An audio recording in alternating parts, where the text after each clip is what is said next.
Hello, my friends on YouTube. Today is Sunday, the 21st of April 2024. Today's video is the healing of the heart of the Muslims. Today I'm going to speak about two things. One is the situation with Iran and Israel, as well as the stabbing of the Christian minister in Australia by a young Muslim guy. Let me start by an Islamic verse in the Quran called Al-Tawbah. The chapter is, let's read it, and I'm going to give you my own translation once again because I don't like the translation that it's there because it's deceiving in a way. All right, so let me translate for you. Actually, I suggest read that whole chapter from beginning to end because this is like the Islamic constitution, one of that the founder of Islam left for Muslim to manage their lives.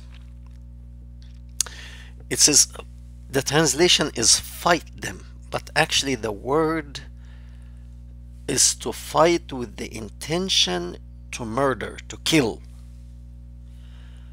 And before killing, make them suffer. Not just killing. You have to practice that. You don't need to use like a sharp blade to kill the guy. Just skin him alive. Do something to make him suffer. Allah will use your hand to inflict pain on them and make them shameful, and He will make you victorious over them, and He will heal. Here it says like your breast, but the meaning really will heal your mind, your heart, your inner self, your soul, and He will make you victorious over them. When you read that the Allah will heal your mind and heart, if a person needs healing, that is an indication that this person is sick. And if the mind needs healing, if the heart or the breast needs healing,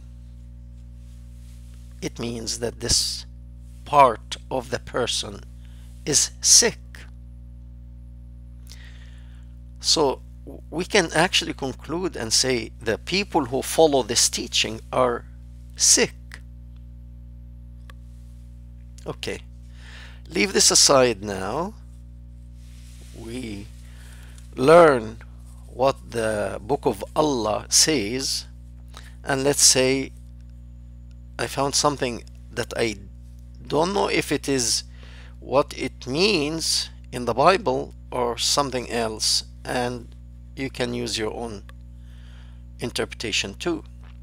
In Matthew 5:39 as well as in John 18,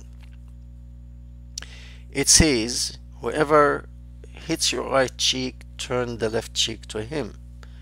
And that indicates forgiveness, to forgive. I'm with forgiveness. Actually, forgiveness is extremely difficult. Extremely difficult.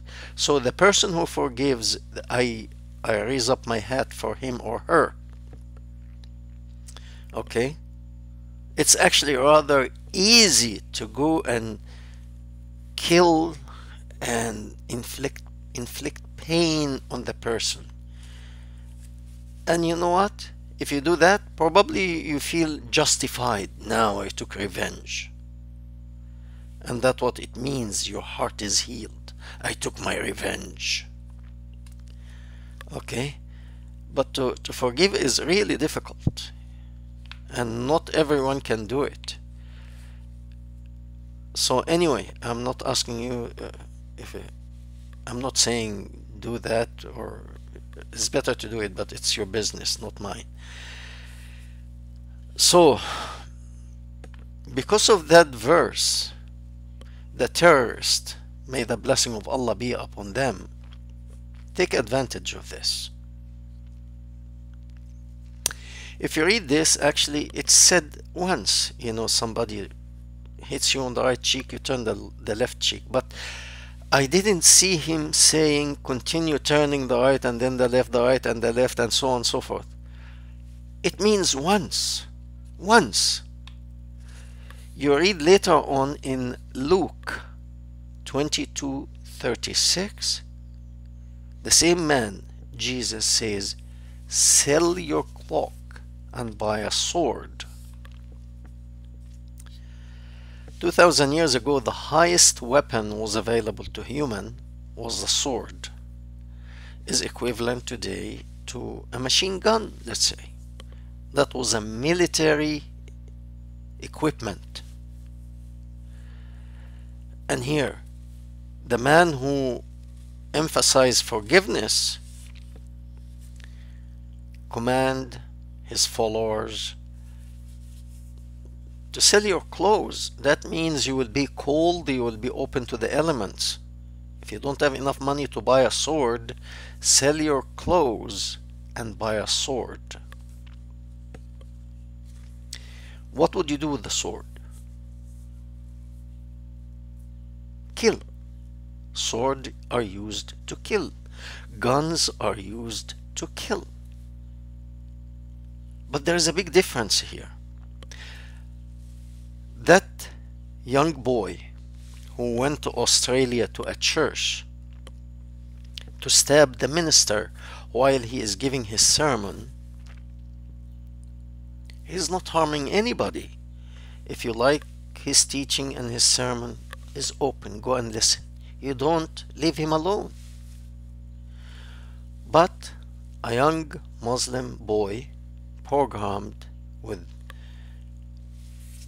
he wants to heal his heart, his sick heart. He went to stab this man. Luckily, the man survived. He actually, 3 days ago, he gave an audio.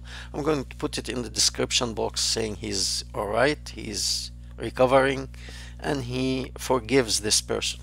Hey, if you forgive, if you have this strength to forgive, God bless you. I really respect you. Okay, not so many people can do that. So, I'm talking about this because this has a relative situation with Iran, Israel and Iran. Israel understood one thing most countries have not: violence. They are living in an area, they are surrounded by violent people. So what they do? They've been hit few times and they forgave few times. What do you do after that? You buy a sword. You buy a sword. On the national level, it's the military. On the individual level, here in America, most of the states in the United States, people have the right to practice owning and carrying firearms, which is equivalent to the sword that Jesus is talking about 2,000 years ago. You have to defend yourself. You buy a sword in case a crazy person like this boy going to the church to stab the minister who is giving a holy mass or whatever you call it. I don't care about the names here. He is guiding his congregation or teaching them about the Bible or about Jesus or whatever. Okay? We heard about crazy people, normally mentally sick. They go to schools and they shoot children. These are mentally sick people. We heard about people going to churches and shoot people. And some people go to mosque and shoot people.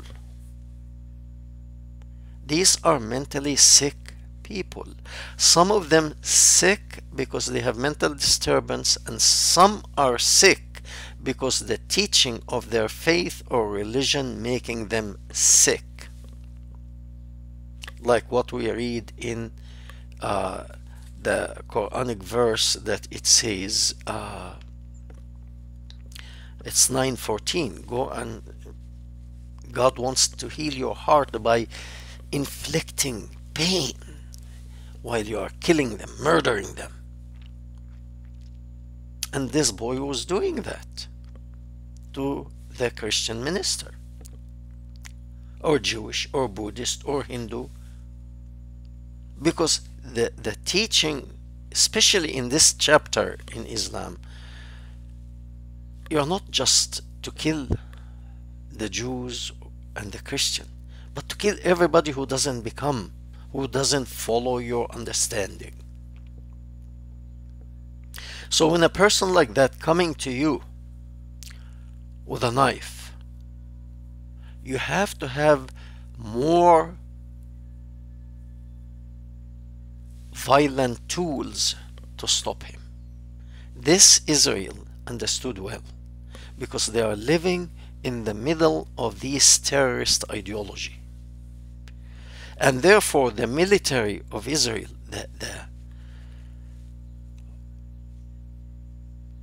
the awesome military power of Israel, it's way above any other country. And that's how they managed to survive. And it can be taken to the individual level. You go to church, you have to have some tools to inflict more violence on a violent person coming to kill you. Once these guys get this message,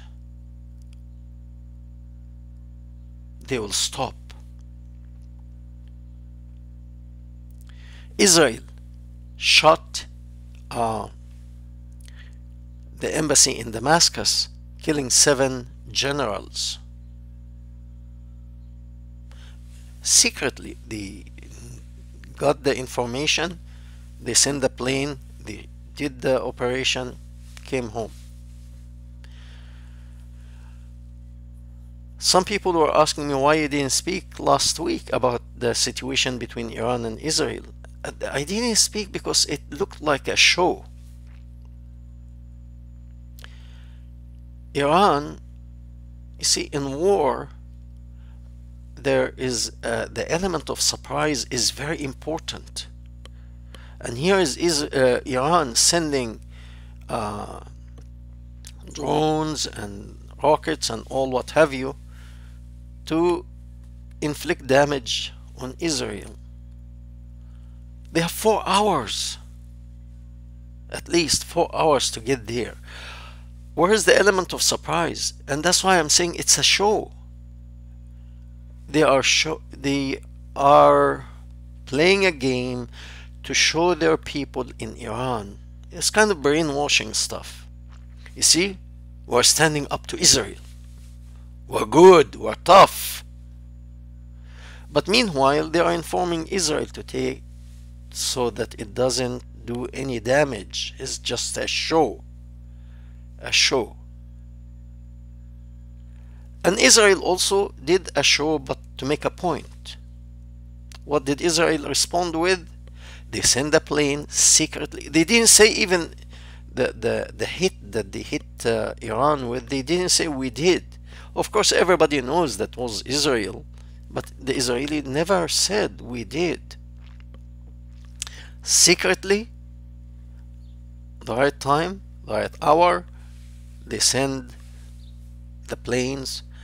They hit near the nuclear reactor where they are doing their nuclear facility, near there, and they shot. They did their operation there, sending a message. We know where your facility at in Isfahan, and we can destroy you at any time.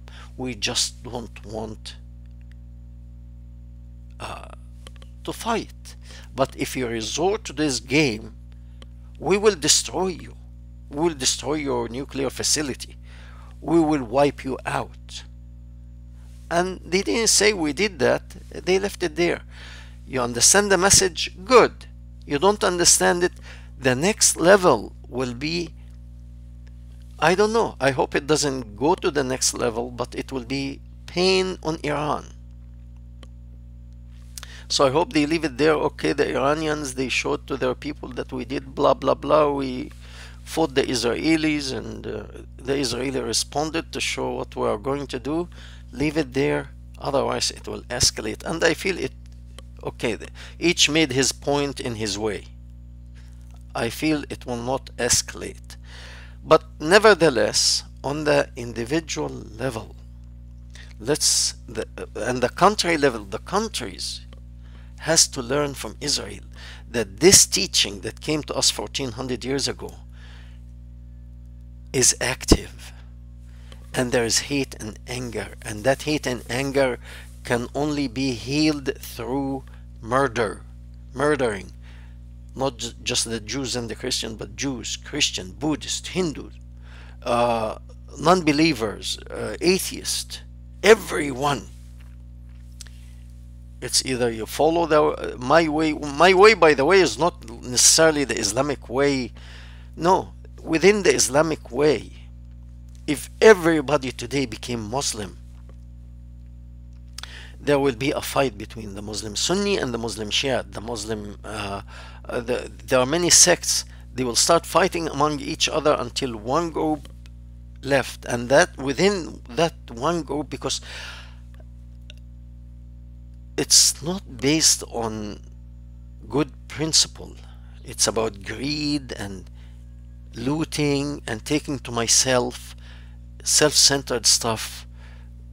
Because of that, it can never succeed. It can never go, it can never become better or make a better, something better, better individual, better nation, better world. It can never, Islam can never do that. Because when you have that mindset of conquering other, taking their stuff, looting their stuff, taking their women for my sexual pleasure, all that cannot make a good society. So what Israel learned, I hope all of us as on the individual level as well as national level learn, which is not necessarily violence is bad all the time. Okay, violence is bad when you initiate violence without a reason. However, if a person coming to break your home and come with the intention to rob your home and rape your wife and children and use them as slaves, if you don't use more violence to stop that, you are a criminal yourself. So the Christian minister in Australia, why he didn't, I mean, I'm not asking him to go around shooting people or killing people, but what if he had a gun on him and saw this boy coming? Yeah, that's not, this self-defense, and you defend yourself at this moment, and even if this boy dies, that's not out of anger, that's not out of hate, that's self-defense.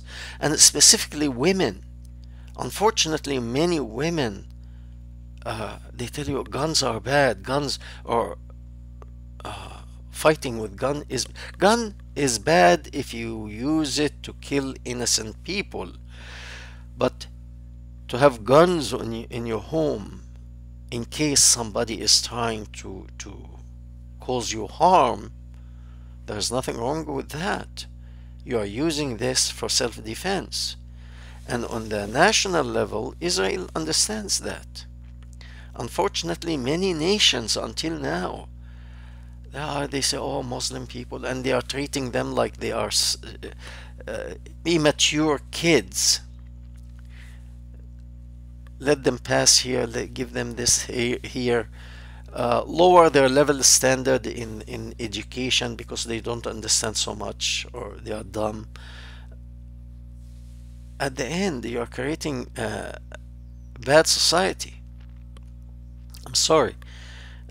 So violence is needed sometimes.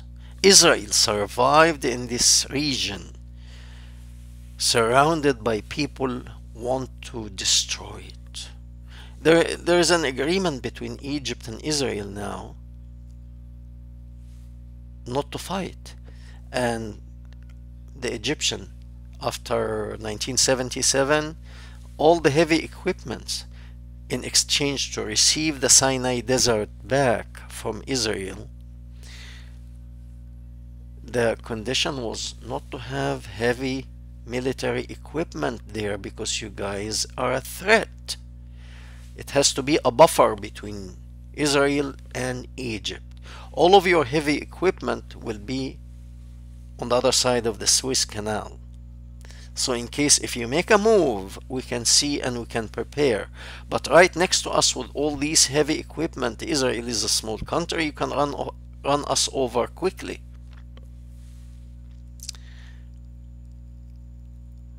And Egypt received the Sinai Desert back. Until now, the Golan Heights in Syria, they cannot receive it because they want to keep the heavy equipment right next to Israel. And Israel has the same condition.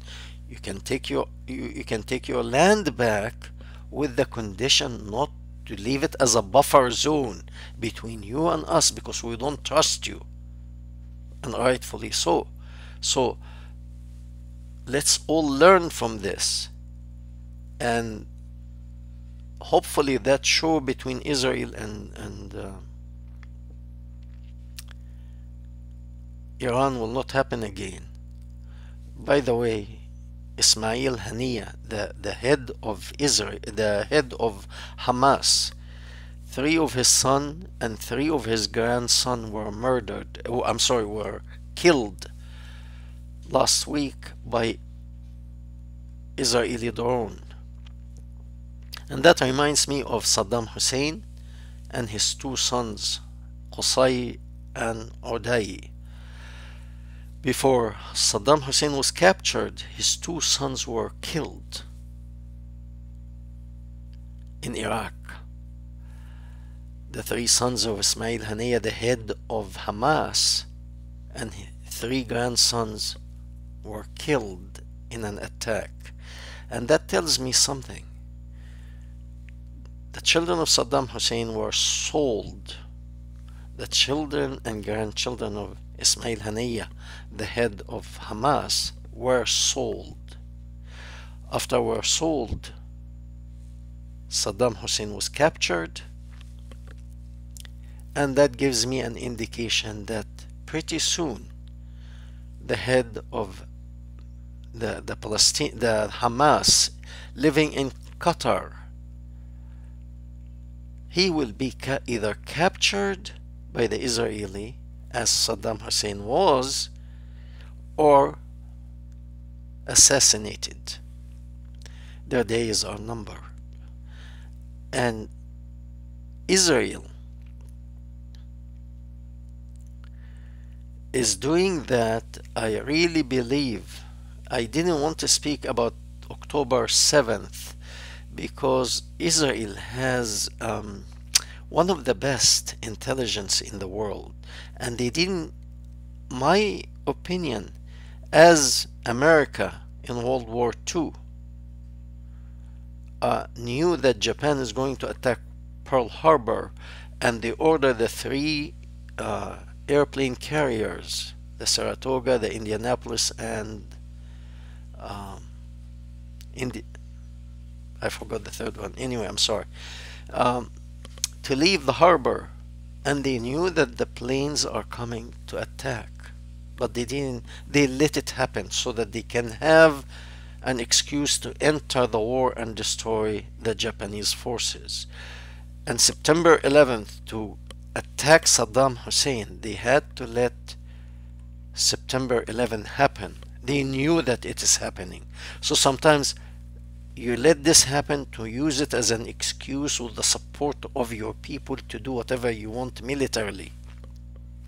And I believe Israel knew what was going to happen on October 7th, 2023, and they let it happen because they want to destroy Hamas and its leaders once and for all.